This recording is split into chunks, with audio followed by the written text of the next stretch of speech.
Alright guys, today we are going to be reacting to Berlin from Above, a panoramic documentary about the capital and Brandenburg. It's going to be long, so we're going to simply jump in on this one. So let's go.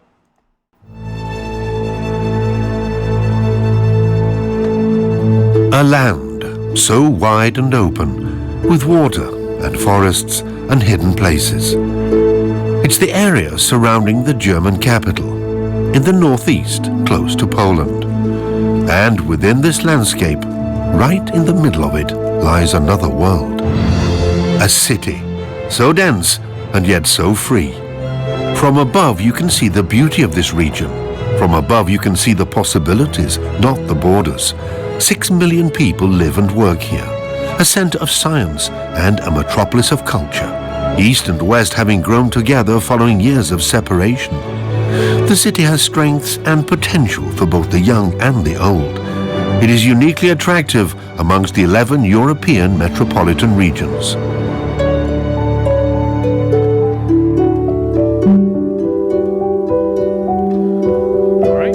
People migration has been documented here since the 5th century. Just like the golden eagle, he has returned here after several years. For a long time he lived between the Elbe and the Oder until he was hunted.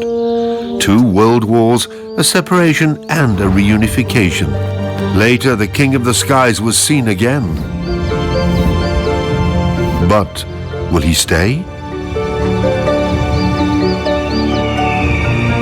The prowl through his old hunting ground begins to the north of Berlin, in the Schorfheide region. His wings can stretch out over 2 meters wide. His sphere of activity extends up to 50 square kilometers.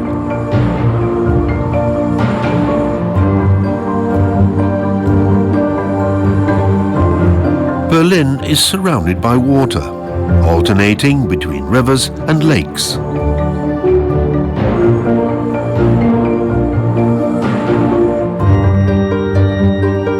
It's the most water-rich area in Germany.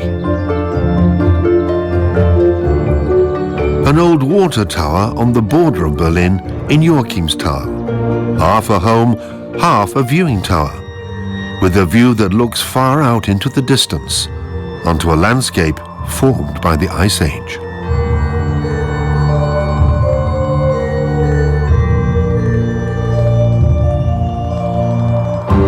The Havel, here still small and playful, flows through half of the land. It no longer marks any border lines.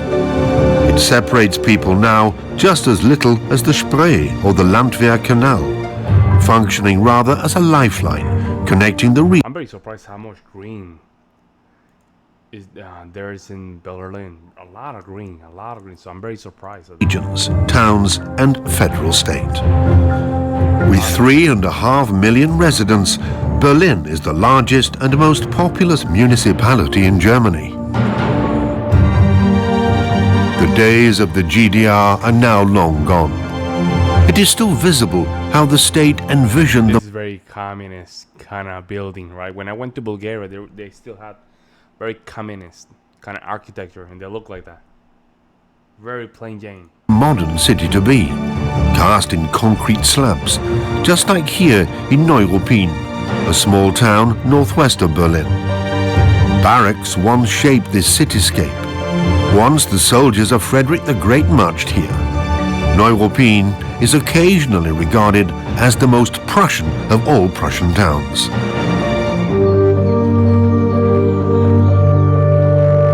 The socialist planners couldn't do much with the old town. It had deteriorated perceptibly. Very close to the monastery church, there lies a small chapel, the former hospital and the oldest timber frame house in the town, the Ubhus. A civil engineer from Neuruppin hesitated after the fall of the wall, whether to buy a new car or save the old ensemble. Gabriele Leto opted for the latter and renovated the buildings, opening a hotel and filling the chapel with life. The courageous Neuruppiner put a lot of love and work into the estate. The community is thankful to her. The former church became a private building and can now be used for different purposes. Gabriele Leto brought music and concerts into the old walls. Even in her youth, she often walked by here, looking over the fence and thinking, "Oh God, that really is beautiful." Then came the fall of the wall and everything stood derelict for over 10 years. The house and the church were in the most terrible condition, she explains today. The renovation was expensive. Now the small hotel is running lucratively. Nowadays, when she thinks back to the time of the renovation, she starts to feel queasy. The roofs were leaking. It rained right inside. There was dry... Wow. Really, they kept it like that, man. Look at that wood. That was... Don't you guys think kind of dangerous? I mean, it's almost split by half. That's crazy. Rot inside the buildings, and the beams were rotten. The full extent of it only became clear once the work had started. Many people in Neuruppin said, "Phew, what has she taken on?" But just as everything was complete, it turned into, well, Mrs. Leto really has grabbed something good for herself here. But she takes that with a pinch of salt. Despite all the work and anguish, she never stopped going to the choir. Those 2 hours every day were like a little holiday.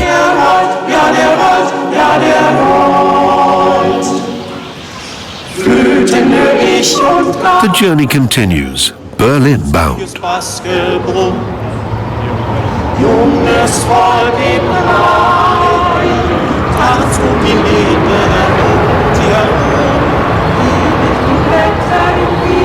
The wide area surrounding the city is thin. It had to feel amazing just going through, just walking through those areas and just listening to people sing, man. That has to be one of the best feelings ever.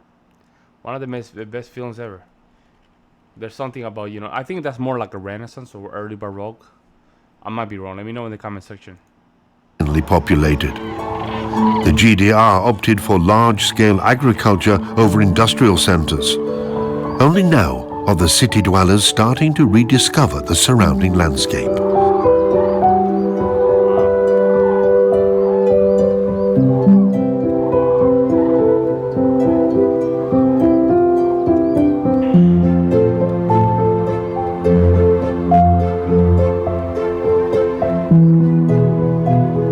The old architects found their raw materials for their dreams in the Oberhavel area, in the clay pits at Zedernick.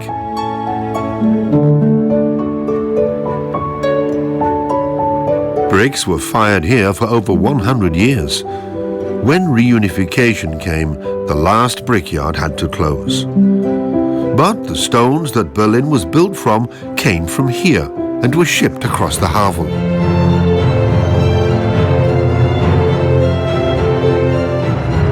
Berlin, this eternally unfinished city, which is always becoming and never is. Which continually reinvents itself and yet manages to stay true to itself.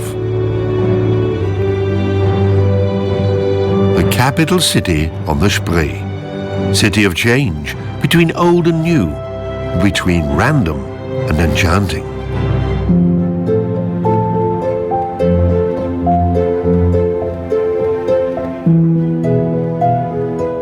City of separation, city of reunification.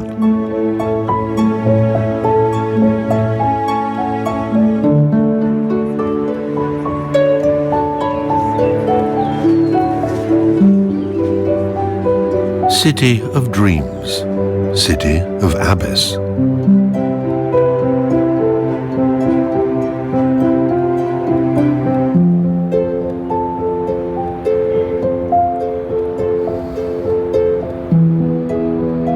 Right in the historical center, between the Lustgarten and the Spree, lies Berlin Cathedral, the largest church in the city.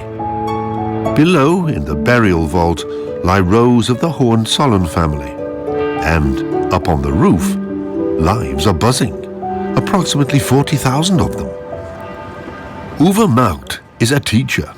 But twice a week this hobby beekeeper climbs the steps of the cathedral to check that everything is all right with his 2 colonies of bees. Beautiful. That's crazy beautiful it is. That's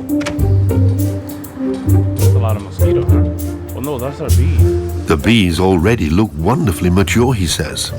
All of that is honey. It'll be interesting to taste some German honey. That's another one. How interesting it will be to taste German honey. Honey and already ready. Heavenly. There were only very few places in Berlin where he couldn't put any bees for a lack of nourishment. Here in the center of Berlin on the Spree are many green spaces and maples in front of the Alexanderplatz, in front of the Fountain of Neptune. The smoke from his pipe calms the excitable bees, so they leave him alone.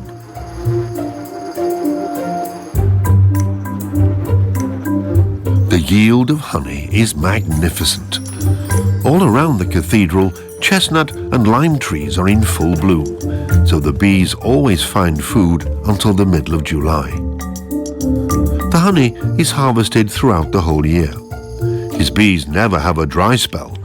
In the open countryside, on the other hand, rapeseed blooms plentifully. But when it has gone, the bees run out of nourishment. And here, right at the cathedral, in the early summer, the oleander bushes are out. That lends the honey a very special flavor.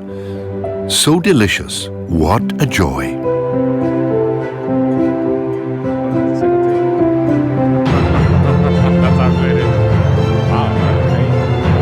Hey, is that the only way he can just make the honey? So be it. The buzzing of bees above the roofs of the city. Maybe it is the small things that make real world history. The history of a cathedral on the Spree Island goes back to the 15th century. The cathedral was badly damaged in the Second World War. Reconstruction of the facade only began in 1975. Today, the cathedral stands once again at the center of Berlin. In the nearby Montbichou Park, people enjoy the warm midday sun.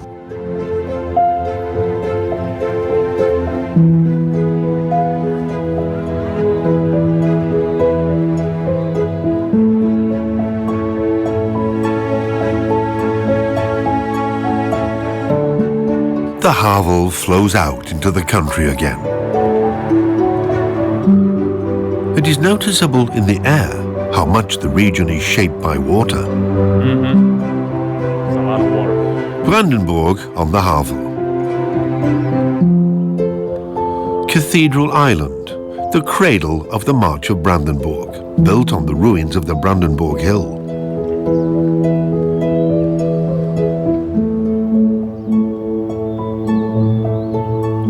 Lüchen, surrounded by lakes.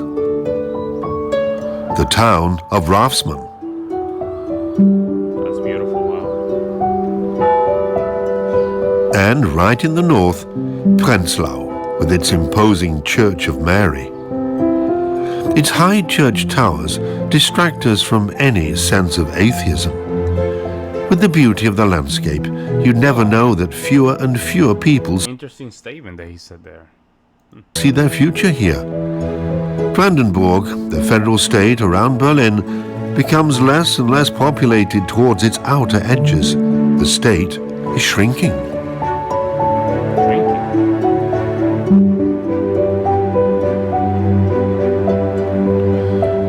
In the capital of the federal state of Brandenburg, not 10 kilometers outside Berlin, things look different. Potsdam is booming. The town has spruced itself up.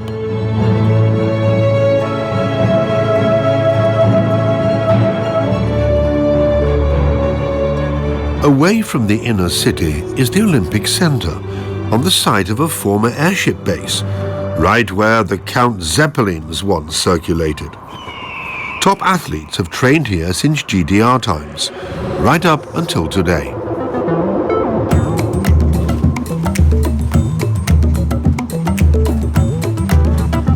Triathlete Laura Lindemann is a particularly hopeful young talent. She trains in Potsdam in the Havel, the river that connects Potsdam with Berlin.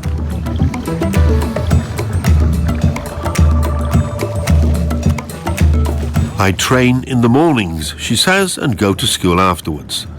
Then I go to train again, and after that I really only eat and sleep again. And again, to train, school, train, eat, sleep.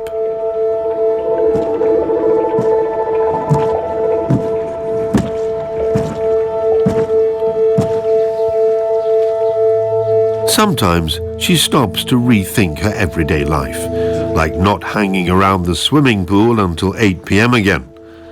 In her athletic boarding school, there are students who have stopped training and don't do sport anymore. They have time in the afternoons. Laura Lindemann, on the other hand, spends 90% of her life engaged in sport. The success provides more impetus for motivation and a hunger for even more success. The Olympics, that is her biggest goal. If she were to stop now, it's not that all of her work up to now would have been in vain, but that she wouldn't be able to reach her goal. She has a very big back. Did you guys notice that? Like, she have a bigger back than me. Laura originally comes from Berlin-Spandau. For her, it was a big step to go to Potsdam. Potsdam was smaller and more familiar. Today she's running across the legendary Glienicke Bridge into Berlin. During Cold War times, international spies were exchanged on this bridge. Only the history books talk about that anymore. Nowadays, celebrities live in grand villas at the juncture between Potsdam and Berlin. The value placed on quality leisure time there is high. One can reach the center of Berlin quickly by car. That makes the location even more exclusive and attractive. The Wannsee and its legendary outdoor swimming, the bathing paradise of the Berliners.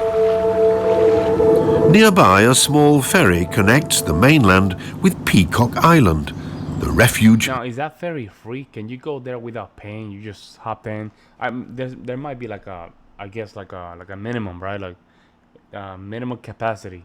But let me know in the comment section. Of Prussian kings, and today a public park with a museum.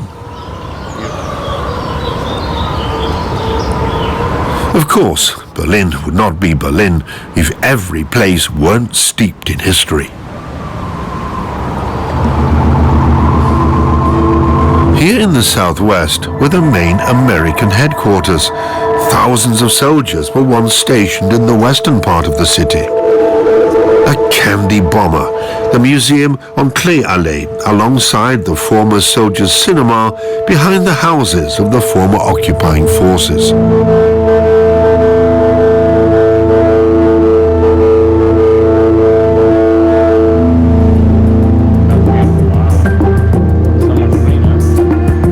And in the Grunewald forest, the madness of German history piled up there. At the place where the Nazis had started to build a defense faculty, Teufelsberg was formed from the rubble of the bombed city. Look at that. Wow. So much green.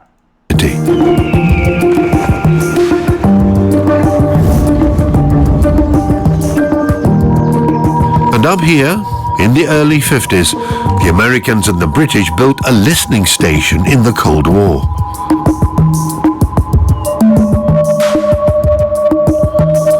One of the people who listened in to the Eastern Bloc from up here is Christopher McLaren from Washington, D.C. Today he works in the ruins of his old workplace as a tourist guide.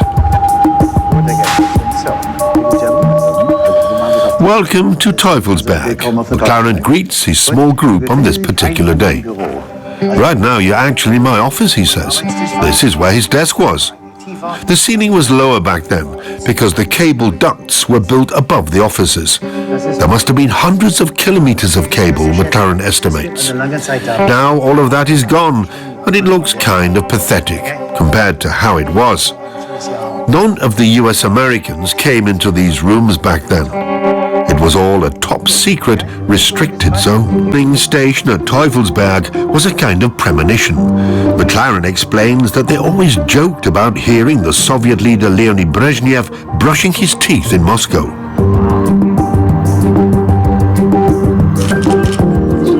One floor higher, the next chapter of the history of this place comes to life. The spying mound as a backdrop for creative types. Two fashion students from Russia of all places, Lena Chabrova and Kristina Huber, are having photos taken here for their latest collections. In the end, they really are all here. The clothes are inspired by costumes designed by the Russian avant-gardist Malevich for an opera over 100 years ago. The young designers purposely chose Teufelsberg as the location for the photo shoot. So basically, that building is just gone. You have one guy from Washington D.C. tried to give it some importance, I guess. But I think that's gonna be there for. They're not gonna be using it, so why having it there? I mean, I guess some people use it for photo shooting, but why having it there? You see what I'm saying?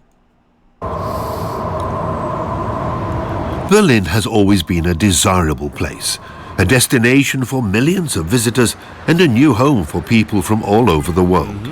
The Berlin Victory Column, commonly known as the Golden Elsa. So much diversity, which must be most visible on Pentecost Sunday, when thousands of dancers and musicians weave through the streets. Next stop, the Carnival of the Cultures. It looks like it's just a lot of recreational fun. In reality, it's a time in which the world is as it could be, a good place for reflection. When, if not now, can we create a symbol for the good in life, for people from all cultures to come together? Where, if not here in Berlin, where creativity emerges out of opposites? Images like this shape the idea that the world has of Berlin. But of course, they don't show the whole truth. Berlin is also the grey remains of a time when people dreamed of a city fit for motorcars. The snake of public housing over the Autobahn in Wilmersdorf. Civil planning utopia or a total nightmare. Even today, opinions remain divided about this monument of the 70s.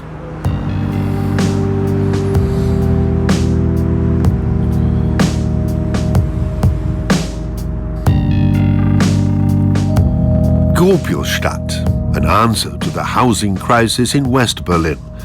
But lively city life looks different to this. A housing estate with 18,500 apartments. That looks so weird.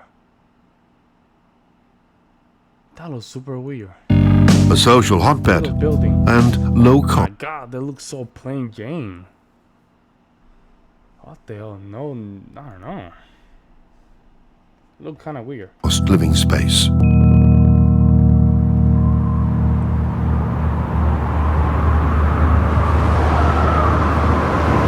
And in the eastern sector, a similar image. Workers' lockers in Marzahn and Hellersdorf. But what's between the countless high-rises? A surprise. The Gardens of the World, Carnival of the Cultures in green. An unexpected space in the Trabant city.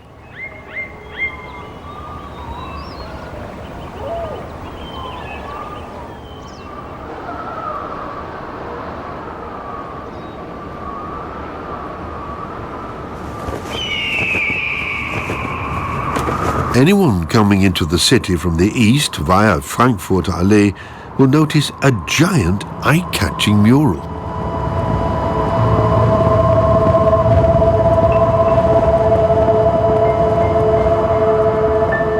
"500 square meters of bright colors on pale concrete."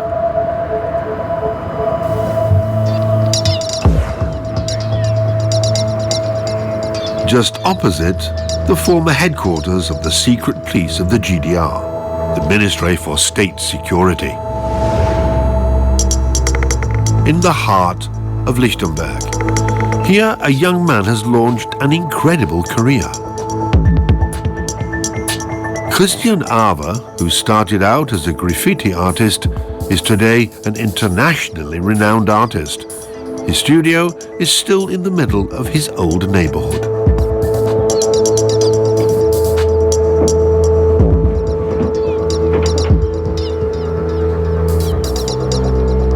Here, Christian Arver has found the place for his creativity and artwork. He was born here in the east of Berlin in Lichtenberg, characterized by countless new housing estates. I just learned, he says, that everyone who comes into contact with art, culture, and creativity opens up their mind. It all began in the early 90s, pretty much opposite the Stasi. Right-wing groups like the NPD tried to spread here. He was concerned.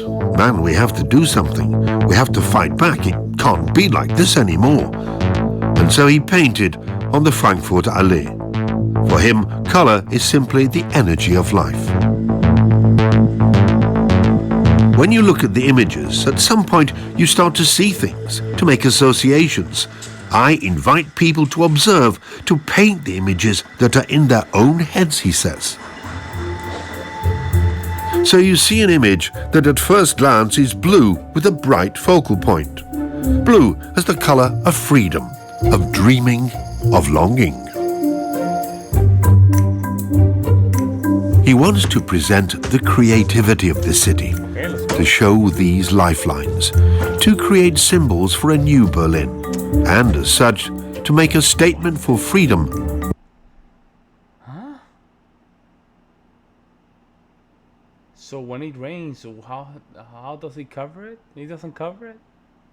Where previously there Am I looking at something correct here? Well, what's going on?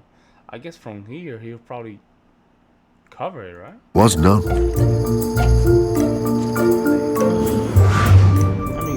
The wild years after the fall of the wall are over. Nowadays, someone looking for adventure might arrive at the former Hotel Stadt Berlin, next to the Alex, the television tower. An event organizer from Munich is selling a jump into the deep. Each kick costs 80 euros. Bungee jumping in the middle of the city. A modern extreme sport. No, I don't give a damn how cheap it is. I'm not going to jump there ever in my life. The free fall is slowed down by a rubber cord along the ground, attached to the body of the person jumping and the takeoff platform.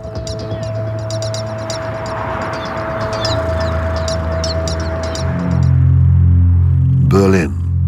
These are its contrasts. Event culture alongside Holocaust memorials. Dream and trauma. Democracy and dictatorship. The madness. Every stone here breathes with an ambivalence towards the past. That's the capital. Well, I don't know if they call it the capital, the parliament, I guess. In other places, grass gradually grows over history. All of the tanks and tracked vehicles have disappeared here. Sheep are now bleating on the derelict Russian military land. And sometimes wolves howl too. Really? Also, Germany does have wolves. Okay.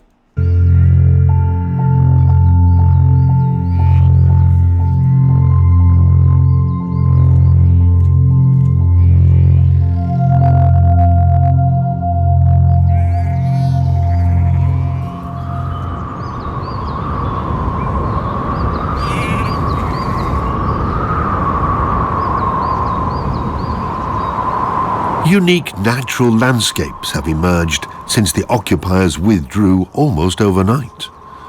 For the Red Army, it was just a stone's throw to Berlin. Wow, look at those buildings, man. Wow, they're just left over with no sign of life, man. Wow.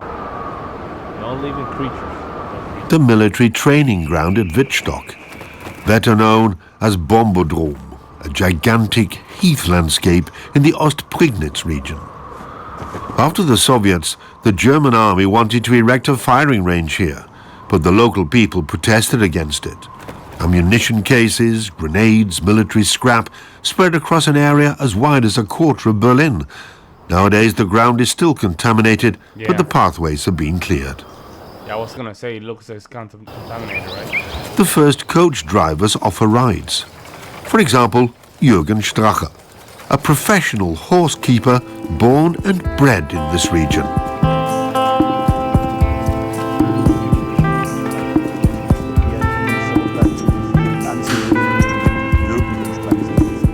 Today he teaches people to drive horse-drawn carriages. Wow.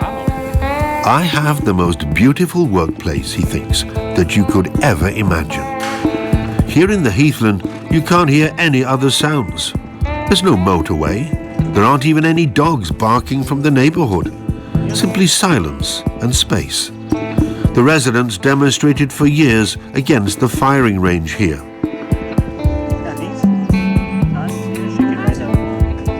In the small village of Zermützel, Jürgen Strache built a horse yard, together with his two sons and his wife, Natascha Geiersberg.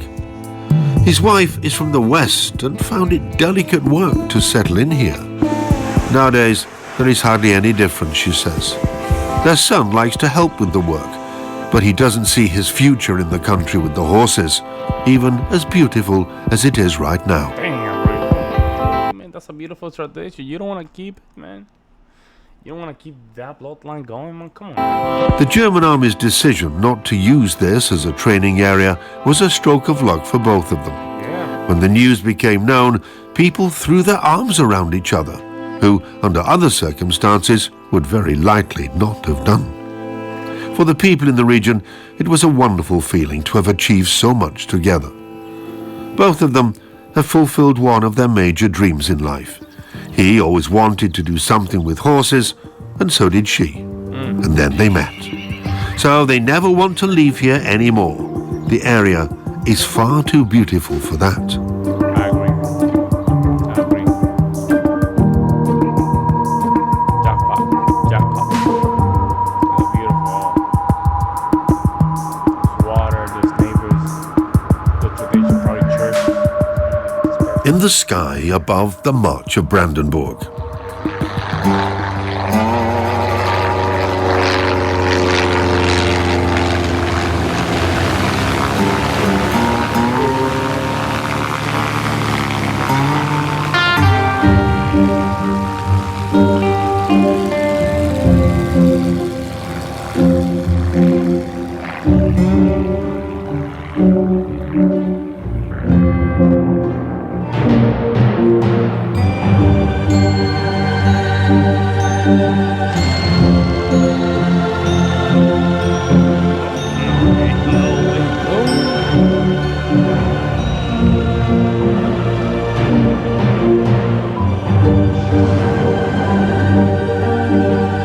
Man, my brother went jumping. He did that. I forgot the name of it. Or skydiving. Skydiving, yeah. Skydiving, yeah. I mean, he said that he was okay, but I would not do it. Right now, I don't have the courage to do it.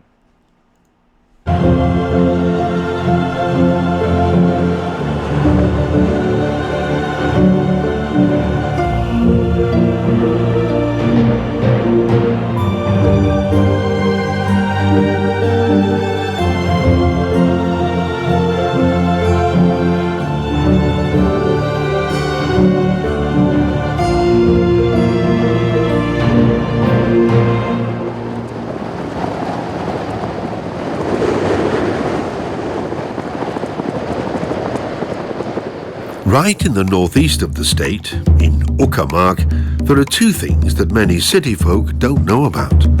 For one, the staggeringly beautiful Odertal.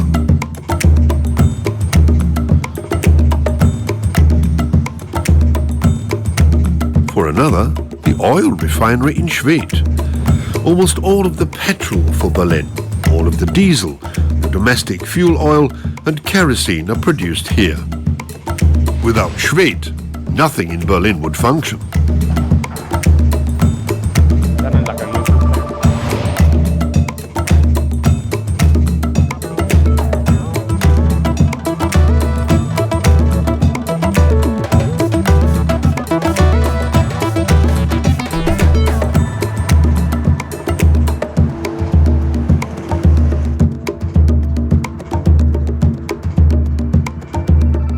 The energy of the city.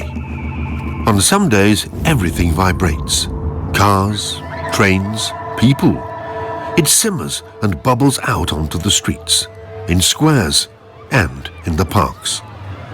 For example, here, where the wall once stood, patrols of border soldiers walked, and the eastern sector of the city was separated from the western sector with the order to open fire. The areas of Prenzlauer Berg and Wedding were separated back then. Nowadays, the Mauer Park is a party mile.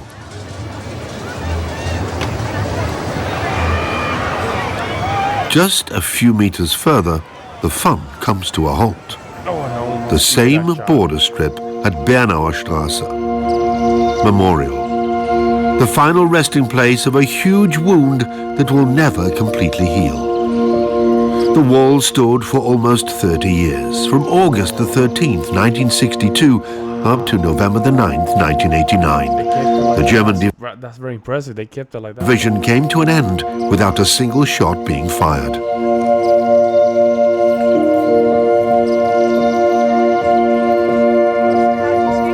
Two unlikely friends. One of them is Dr. Renate Verwig-Schneider, a pediatrician. After a failed attempt at escaping shortly after the wall was built, she spent years in Stasi prisons. The other, Dilara Dodogali, born the year after reunification. As a child, she was a patient of Dr. Verwig-Schneider, and they became friends. The wall for Dilara used to be just a story from a time gone by. The old route of the wall is shown here symbolically with poles. It has never been anything other than normal for Dilara to see people able to move from the east to the west with just a little jump. Before November the 9th, 1989, people had to pay with their lives to do that. For Renate Verwig-Schneider, the yearning for freedom was so strong that she even considered the cost of her own life to make the escape. Right there where the White House is today, she and her friends had built a tunnel under the wall. Wow. The tunnel was reported, and everyone involved went to prison. That's why when you do something like this, you have to do it alone. When you do a tunnel, you have to do it alone. You have to do it alone because it might take you years, but man, F it. Deserting the Republic was an offense. The young Dilara has a lot of respect for the victims. The old lady is a role model for her with such willpower. Berlin is home for Dilara. She comes from a Turkish family herself. The doctor, Renate Verwig-Schneider, no longer hates the people who put her in prison. But she is still angry. She's furious. If she were to receive an apology, it might be different. But that has never arrived. This is the problem with a lot of politicians. They make things like this, and you will never hear an apology. You will never hear an apology. They do this, create this type of situation, and they will never, ever apologize.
Sometimes you can feel dizzy with so much symbolism.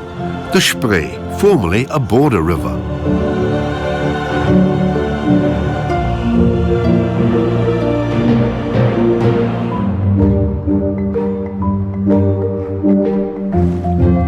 The Molecule Man. At the juncture, I was gonna ask you, what is that molecule, man? What that has to do with it?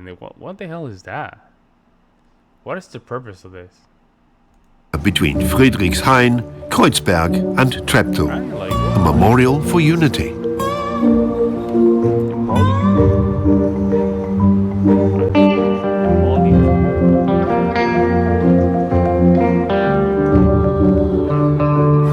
The journey continues across the Köpenick area of Berlin and out towards the edge of the city.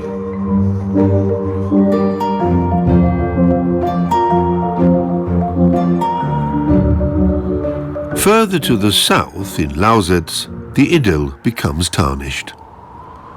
The Spree River, iron polluted, a result of the brown coal pits. What is that? Ugh.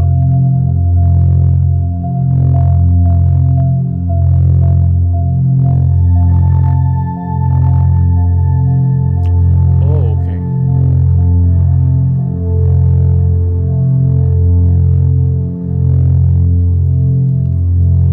A whole region neglected and scarred.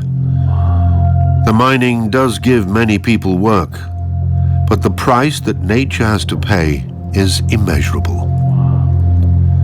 The brown coal in Lausitz was formed around 15 to 20 million years ago. The GDR mined the black gold practically without any consideration for the environment. 10,000 people worked here. Today, the number of jobs is estimated to be 8,200, with 25,000 suppliers. The brown coal is mostly mined with the help of brown coal excavators and conveyor bridges. Villages that once stood here had to disappear.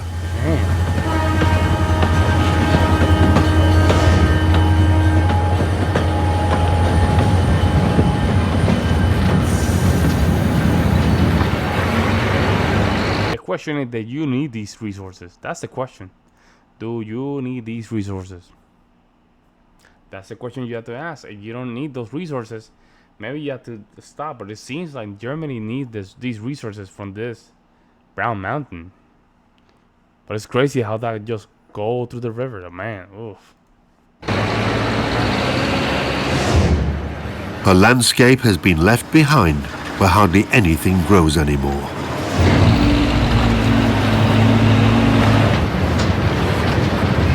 Not far away in the Elbe-Elster area, the mine is already history. The enormous F-60 overburden conveyor bridge, the horizontal Eiffel Tower of Lausitz, a memorial to industry, a day trip destination and adventure playground for climbers. A landscape running out of time. At some point it will disappear. Renaturation is the magic word. Around Senftenberg, the mine craters have already been flooded, leaving bizarre formations. A little piece of the Amazon at the gateway to Berlin. What? Europe's largest artificial water landscape is due to open here soon.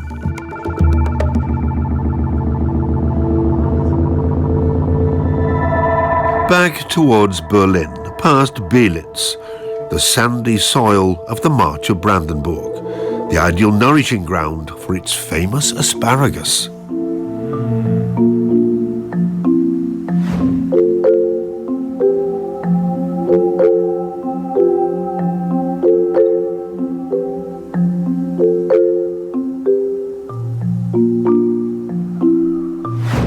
Agriculture, a complicated history.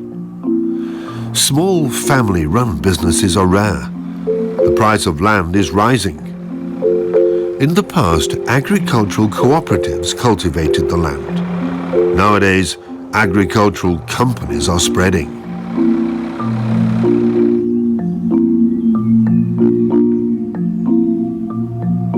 That's kind of cool. But exceptions do exist. For example, in Brugg, on the edge of Flaming. Farmer Bernd Schultz runs his pig farm here. Everything is organic and, most importantly, open air in an unusually spacious area. Only 33 breeding sows, a laughably small number compared to industrial animal farming. The concept is successful. Farmer Schultz, who ran a large fattening system in GDR times, is able to live quite well from the skillful direct sale of his free-range pigs. But the free-range pig, they eat a lot of plants, right? And they eat more what is in the outside instead of those that are kind of farmed.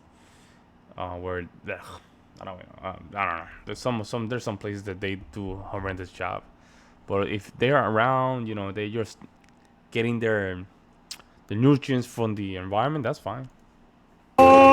He simply wanted to do it differently. No mass production, no caging of animals, organic, and able to run around freely. At his farm, the pigs can forage around in the earth. Move quickly, move slowly.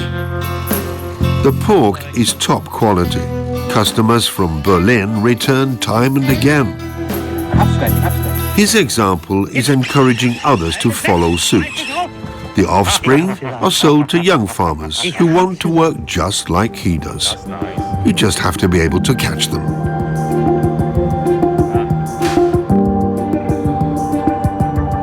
Well, that's just how it is. If you give your pigs more freedom, you have more work to do. That is.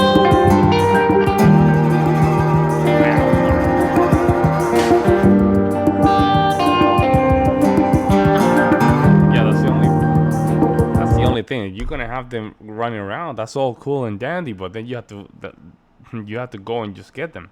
Cause there ain't no way they're gonna just simply respond to you by their name. No way.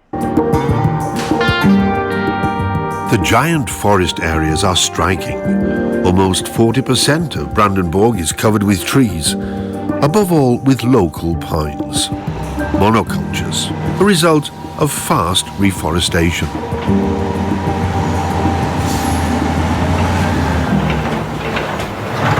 The timber industry is growing and selling its products to Western and Eastern Europe and even to the USA. Oh, wow, really? Didn't know that.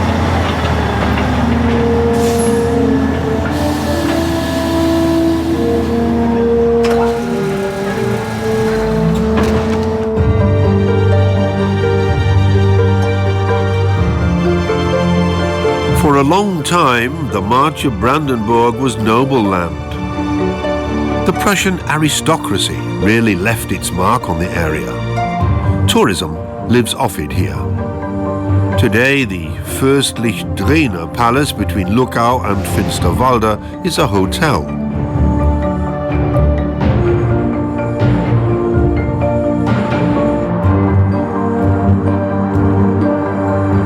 Nice and clean. Nice and clean.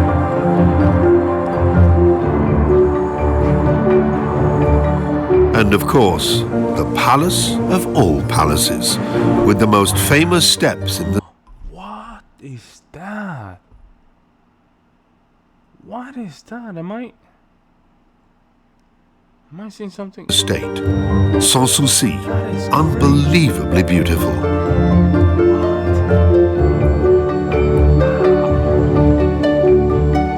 What the hell was that? Like, ooh, there's a little, like, you know what I'm saying? Like a little trick, like a vision trick.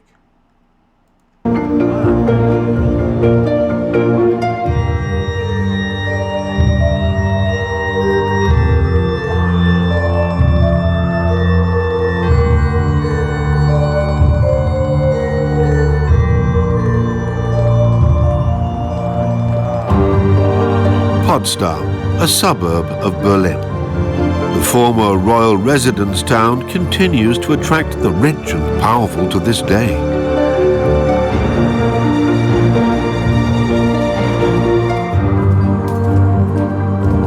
More upper class than working class, a sophisticated lifestyle can be catered for here.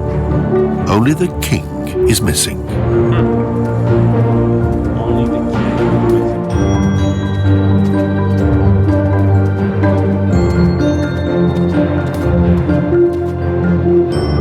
That looks very hard. Villas at the Heilige See. Optimal location long since assigned. A lot of money is at the town. Also for a very special piece of craftsmanship.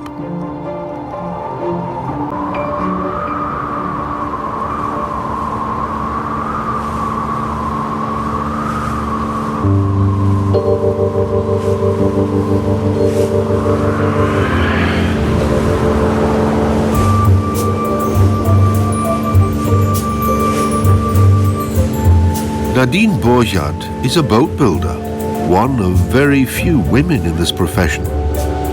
She specializes in restoring unique historical pieces.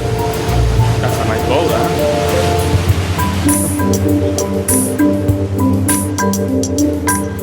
This boat is from the 1920s. It stands as a symbol for being seen, as beautifully and as elegantly as possible. For Nadine Borchardt, it's about preserving time a little. That is the game she believes she plays. There is a market for these boats, people who have had enough of our throwaway society. Here, she is restoring what's known as a haarjolle from 1950. For Nadine Borchardt, it is like a meditation to work with history on a boat like this, to make it beautiful again.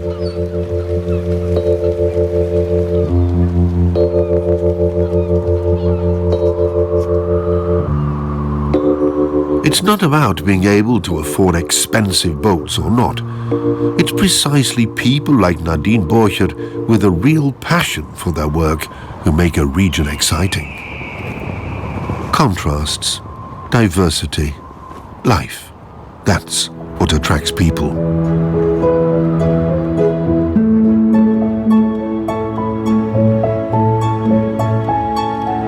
Building, huh? There we go.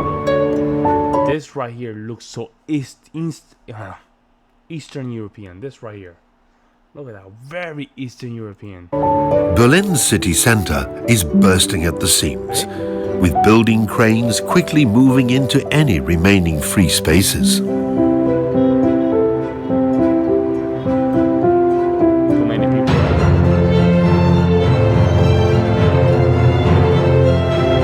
Now you guys have to build vertical. So I think that you guys need to now build vertical. You guys don't have a lot of space, so it cannot be more horizontal. It has to be more vertical.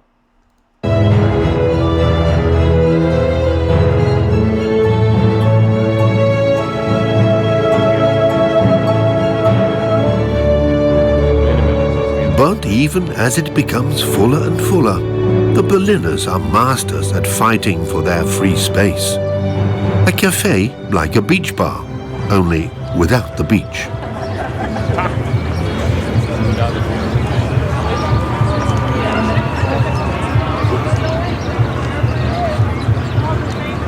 Freedom on the other side of the eave's height, on the roof of a car park, in the middle of a sea of houses in Neukölln. They make it happen. They make it happen.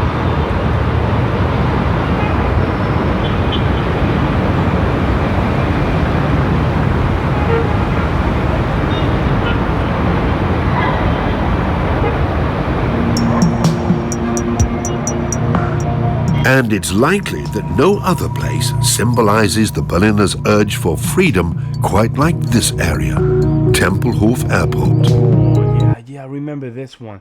This is the airport that nobody used, right? Uses only for people. After the last aeroplane took off from here in 2008, the airfield became a wasteland.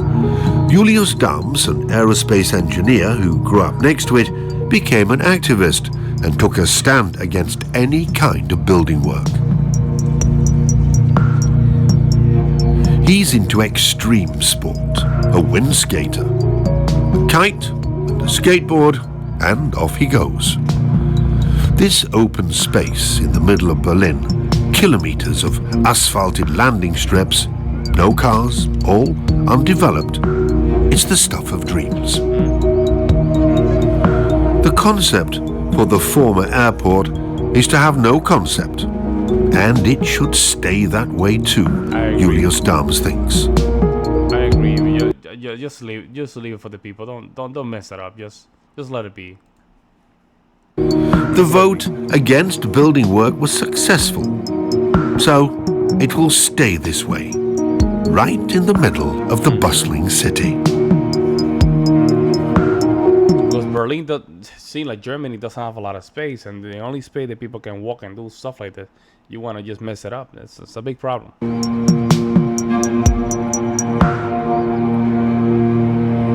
Tempelhof Freedom. That's beautiful. Wow. That is beautiful. Freedom. Unbelievable. What does that mean anyway? This word that sounds somehow so conclusive, so final. Freedom probably doesn't mean that everything is just hunky-dory, but it means having the possibility to change things. Okay, I'm listening. Seen from the air, you can sense some of this freedom. Wow. A small-minded perspective can't recognize it from up here. Beautiful. Any limited vision is lost in the expanse and diversity of the landscape.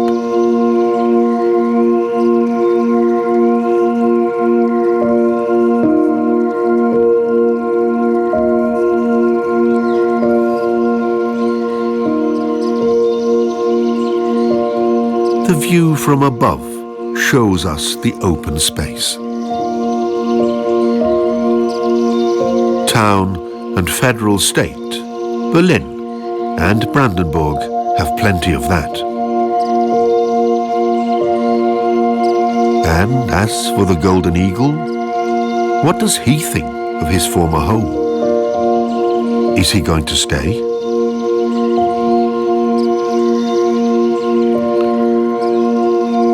We'll have to wait and see.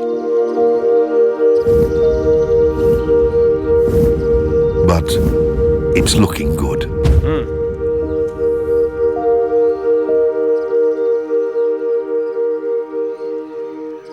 That's a strong eagle, huh? Beautiful eagle. Wow, that was a nice documentary. Wow. Very surprised. Very, very surprised and beautiful. And that's only Berlin, folks.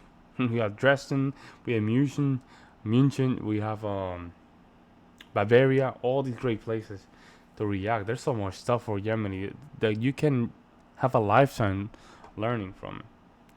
And then, and on top of that, the language in itself is amazing. Let me know what you guys think in the comment section below. Those people that are from Berlin, let me know if this documentary does justice. All right? Meantime, guys, I'll see you on the next one.